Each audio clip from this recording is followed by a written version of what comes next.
Florida's Representative Webster Barnaby calls transgender constituents demons and imps.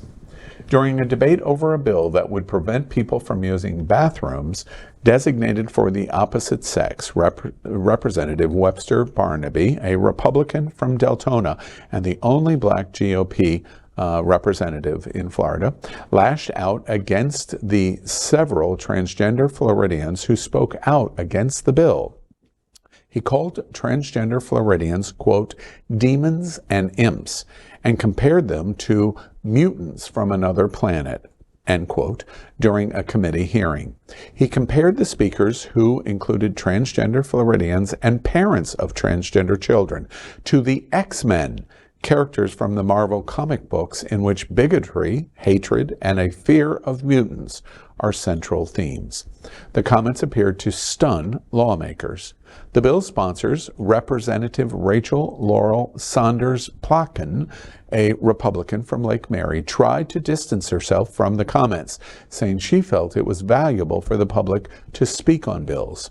A few minutes later, Barnaby apologized after the committee had already moved on to another bill.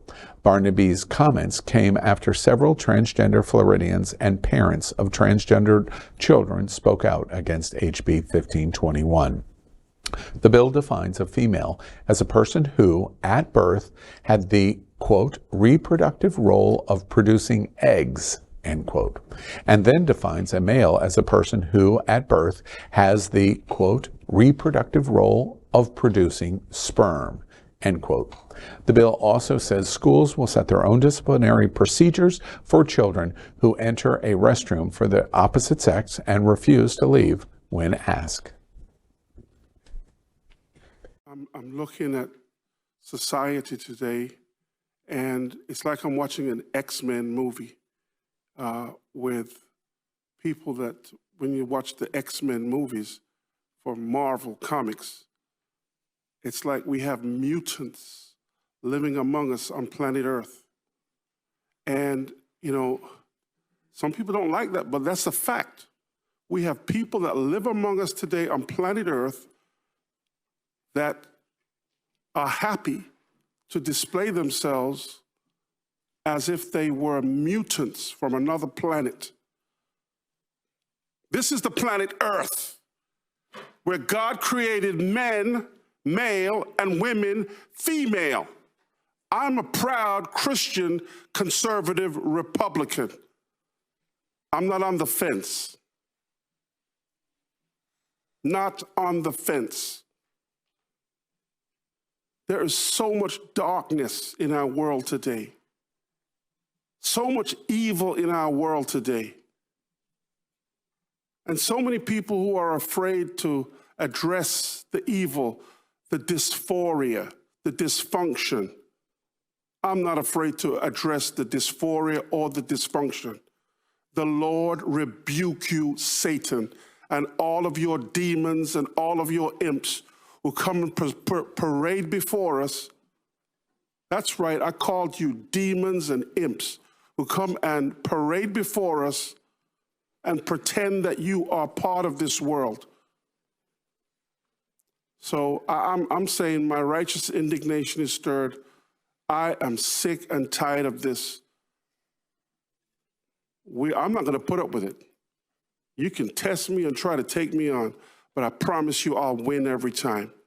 Let's all vote up on this bill. Thank you.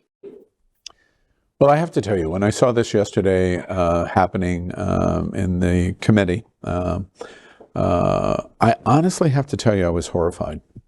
I don't think I can ever remember in my life a state representative for any state in America, frankly, at least in my modern lifetime, let's move out of the 50s and 60s, that has ever spoken about other people in this way. Dangerous. He gets a couple of things right. First, I think it's very valuable that at least he knows how to define a female and male of egg production and sperm production. Congratulations, dude, that you've reduced all humans to that simple standard. It's interesting, you better hold on to it, because Florida is moving in a direction where we're not going to teach the birds and the bees anymore, so nobody will know who produces the eggs and who produces the sperm in schools. So at least you know. Something else that's shocking to me about this isn't Tucker or Sean or Laura or Newsmax that regularly speaks in this way. Yes. This is a state representative representing the black community as a GOP. Now that is not an oxymoron, apparently. But here's why it is an oxymoron. You sit there to say, as a religious person of faith, that you're not going to stand for it anymore. And as you were saying that, and I thought this about Clarence Thomas and what he said in his incredibly conflicting statements about of reopening all cases that had been settled. In 1967, his ability to marry his white woman wife was established by the Supreme Court, which he contradicts. It's interesting to me that this state representative does the exact same thing. I'm not going to stand for it anymore because you're mutants, which makes no sense in our civil society.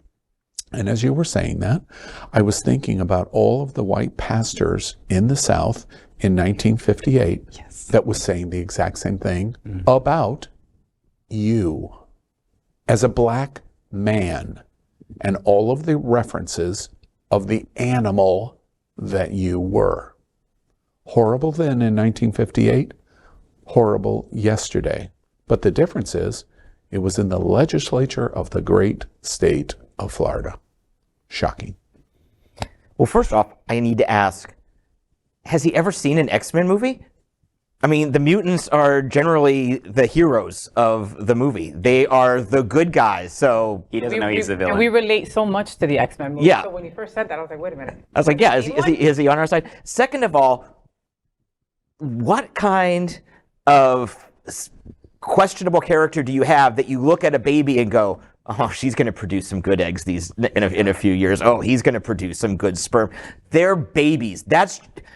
That's beyond creepy. And third, he's putting all this religious warfare out there, which is a dog whistle to the exact people you were talking about. Newsmax, all those fringe, and I'm not even going to count Tucker Carlson. Fox is no longer really fringe compared to what else is out there, One America News and all He that. was a hero yesterday. That speech is designed to get him a spot on television, because Fox News isn't going to probably put on a state representative, or CNN is not going to put on a state representative. Newsmax will have your ass on there. That's what he's trying to do. He's trying to get some exposure for himself. In addition to, I genuinely believe him, though. I genuinely believe that he is a hateful fascist bigot. Oh, for sure. And you know where you can put that apology? Up your ass. Okay, you know, and he might like that, but not the point, okay? Like, seriously, he came back and apologized for his words, all right? In his statement, he was like, this is how I truly feel. Nobody will ever change how I feel. And if you want to get rid of me, then you'll have to get rid of me, because this is who I am, and this is my religious freedom to feel this way. And I have this hate, and this hate is targeted towards the right people. That's basically what he was saying. And then it's, oh, I'm sorry, I didn't really mean to say it that way. And just to continue, just to put an added observation to your note, he apologizes because in the hearing meeting, he's hearing from all of the representatives, GOP representatives, of, dude, what have you just done? That's why he's apologizing. And that's why he That's what he apologized. apologized. It was not within an hour that he took to his social media to correct himself by saying, I stand by what I said, and this is how I feel, and so he didn't apologize. But that's the problem, though. This is the problem with current politics and all of these gerrymandered states. Because if you're a representative and there is in no way or any way that you'll lose your seat, what does it matter what I say anymore? It doesn't matter, because I'm almost always guaranteed to win re-election. That's why you're seeing what's happening in all of these states. It doesn't matter what we say. It doesn't matter what we do, because they already know that their party has gerrymandered something, and it happens in some Democratic states, but their party has made it so that you don't have to worry about what you say anymore. Mame, you know, I have to point out to you, and I'm curious, and I want to ask you, and please, you know, Sure. the intention of where my heart is in asking you this question. But if he was watching you right now, he would say you're one of the mutants that I'm talking about. And I would say to him, baby, I am the best kind of mutant, because I could give a rat's ass about you. I could give a rat's ass about your party, because if you pay attention to what the mutants are, you're the villain. So I tell you this right now, you are the villain. So if you need to go watch X-Men, whatever, be reminded that in the end of the day, you'll always be the villain. And standing on the wrong side of history. Wrong side. That will be played post your death. That's right. And your family is going to say, oh my God, Grandpa crazy. Grandpa crazy. I'm going to change my last name, right? I don't want to be associated. And one last thought. Good residents of Deltona, Volusia County, Florida, are you proud of what you elected to represent you in Florida? You're proud? We're not talking about Republican Democrat. We're not talking about DeSantis Chris. We're not talking about Marco Rubio, Val Demings. We're talking about that man that spoke that way with parents in the room of the children he's talking about. That poured their heart out. Imagine those kids. Imagine those kids hearing that from an adult saying, Deltona, West Volusia County, are you proud right now? Because if you are, you should be looking in the mirror. LGBTQ plus news is vital for our community and for the broader world as a whole. We have enough enemies at Fox News. Tucker, Sean, and Laura are loud.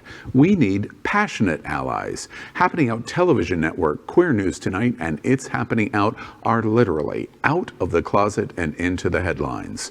Our community needs your support. Like this broadcast and subscribe now to ensure the growth of the entire LGBTQ plus community.